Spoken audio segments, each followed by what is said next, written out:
guys, now it's the 17th of October and I think it's 1 o'clock now and I'm here waiting. I'm traveling to Incheon and then back to the UK. Wait, akong ilong nawamba. Happened to my nose. So we'll be vlogging there as well. There na ang plane namin papuntang Manila. So it's via Manila. However, it's strange, no? Kasi I have to apparently take my bag out from the conveyor. I have to take out my bag and then travel to another terminal. So dili siya jud tuloy-tuloy ang bag ko. Kaya kailangan pa jud ko maglipat ng bag ko. And then shuttle pass to another terminal. Ay, kaloka man, no? So hey guys, so finally we're inside na. So nagantay na tayo ng ating boarding time, but before that we had late lunch. Guys, pasensya na kayo sa ilong ko kasi parang lumaki na, tapos yung parang may nana sa loob yun. As in, infected talaga siya. But I got it checked. They said, just continue my antibiotic and it will be fine. Tapos, eto na, pila-pila na tayo. Papunta na tayo sa Incheon. Yay! This is about 6 something.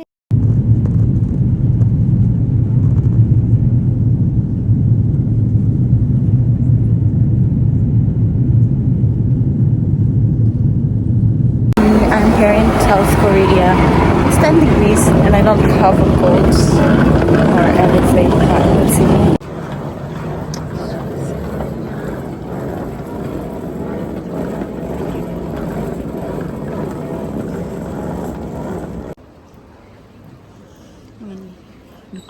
Immigration.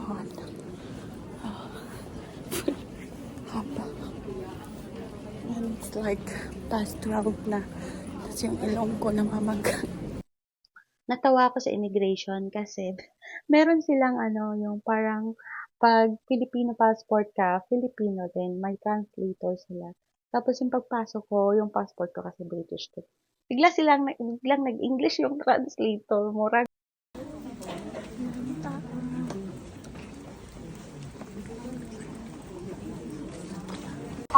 Magta-train pa kami papunta doon sa luggage.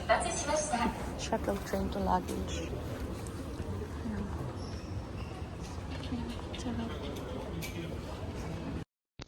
And then finally, I got my luggage na. Tapos nagliwaliw muna ako dito kasi bibili ako ng isim.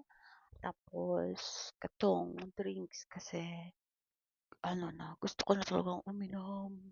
Ayan, isim. Tapos, alam mo, mali ko dito. Hindi ako bumili dito ng travel card. Yung sinasabi nilang travel card. Kasi ngayon, puro Uber ako. Pero I'm not regretting it. Kasi, ayoko ma-stress. And then I went to the shop para bumili niyan. Kasi gusto ko talaga siyang tikman. And it's nice naman siya. Tumaba na talaga ako. Mula Pilipinas hanggang Korea. Sobra yung tinaba ko. Pero hindi nga ako masyadong kumakain dito. Kasi yung breakfast, as in, skip talaga yan. Kasi ayoko ng breakfast nila dire.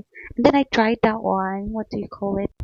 And then I got a taxi to my hotel. Kasi antok na ako dyan, guys. Sobra. Kasi parang 4 a.m. na ako naka-adto sa akong tutuluyan. So, it's a guest house, not a hotel, sorry.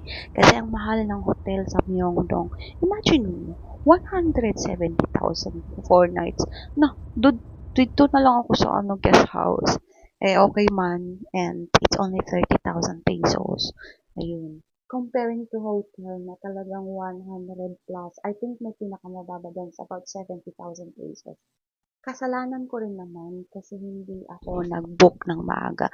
As in, I booked my accommodation a night before I left for Korea. Diba, Bonggacious. So, nasa tunnel na kami. It took like about 50 minutes or 55 minutes to reach the accommodation. So, it's Mama's guest house sa Myeongdong ito. So, yan na yan. And that's the labas. It's like a house. Parang Airbnb siya, pero may mga rooms. So, marami siyang rooms. Hindi naman kadami. Basta daghang rooms, daghang always fully booked, guys. As in, ang daming travelers ngayon dito sa Korea. And this is the room for the first 2 nights kasi wala na talaga silang bakante nung nag-book ako. This is like for 4 people. Obviously, it's more expensive. Then I got transferred to another room. That's it. Bye!